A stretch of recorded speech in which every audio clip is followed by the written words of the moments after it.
Hello, I spend far too much time on Google Earth looking at things, and I noticed recently a new label has been added to a roundabout in Bedfordshire. I'm currently standing on said roundabout, which, as far as I knew, was known as the Clophill roundabout, but according to this new label, it's the Flying Nellabout. But some other names that have been given to this roundabout include the Clophill Nellabout or the White Elephant roundabout. See, they got little pictures of white elephants and everything. But what's the deal with this name? Why has it come about? And is someone just having a laugh? Well, yes, it could be that both the local council and residents are having a laugh, but for very different reasons. And it all started a few years ago when Bedfordshire Council sought to make improvements to the Clophill roundabout.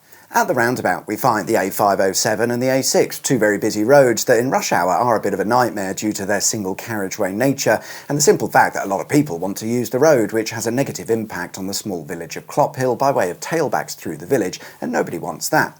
Furthermore, when there isn't traffic, local residents have complained of speeding vehicles, which of course again nobody wants. Not to worry though, Bedfordshire Council are here to save the day, and they came up with a plan to improve the roundabout by increasing its capacity, thus reducing traffic during those busy times, and whilst they were at it, they could lower the speed limit.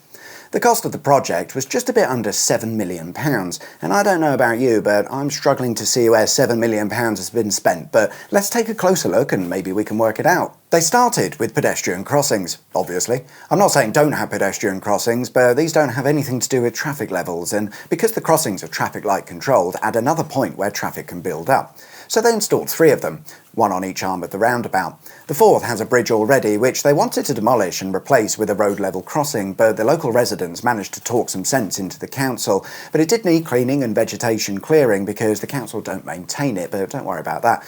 And I also lied, whilst the crossings are traffic light controlled, they don't impact on the traffic all that much because nobody really uses them. However, Bedfordshire Council claim they offer easy access to local schools that don't exist. Next up, drainage. An extensive overhaul of the drainage system was carried out because, according to the local council, the roundabout is always flooding.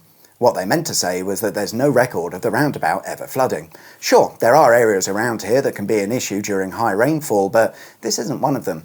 But at least they planted 600 trees and 300 shrubs, something we'd all agree is a good thing, but the reason given as to why they did this was to further assist with the flooding that doesn't happen. With pedestrians and the environment taken care of, there was probably about 30 quid left in the budget, which was allocated to the road improvement, and I cannot wait to see what they've come up with. Oh, some additional lanes on each of the roundabout approaches that are tens of metres long. You can fit maybe 3 cars in that, or maybe nearly a whole truck. Good. It's been well documented that adding lanes doesn't always solve your traffic issues, but if you absolutely want to make all difference, add on a few metres of tarmac, call it an additional lane, and you're done. And what else? Some more footpaths, that's good, to go with the crossings that pedestrians aren't using.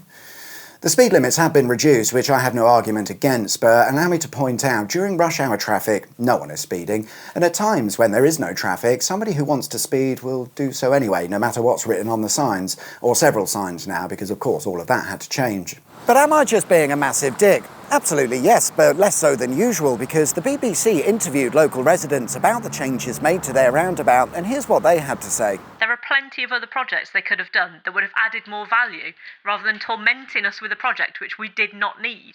On all counts, it's a complete fail for the council. The lane systems don't work, and it's just not an improvement by any means. They could have done a lot more with the money, and the roundabout doesn't look any different.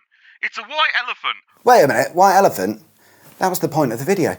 With the local council having had a great laugh to the tune of £7 million, local residents thought they'd have a laugh too by placing a stuffed white elephant on the roundabout following its completion, perhaps as a subtle dig to the local council. But what is the significance of a white elephant? I think this explanation from Wikipedia sums it up quite nicely. A term or metaphor to describe an expensive burden that fails to meet expectations. Ah, okay, not so subtle then. The council, of course, removed the stuffed white elephant, but not before a Facebook group was set up and a label added to Google Maps, which, along with the stencil white elephants found at the roundabout, will serve as a permanent you to Bedfordshire Council. Lots of love, the local residents. And it seems the local residents weren't all that happy with the removal of their stuffed white elephant and have since installed a new one.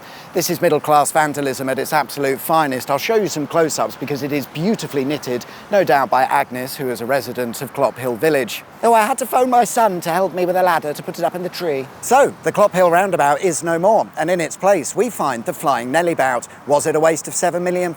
Yes. Thanks for watching.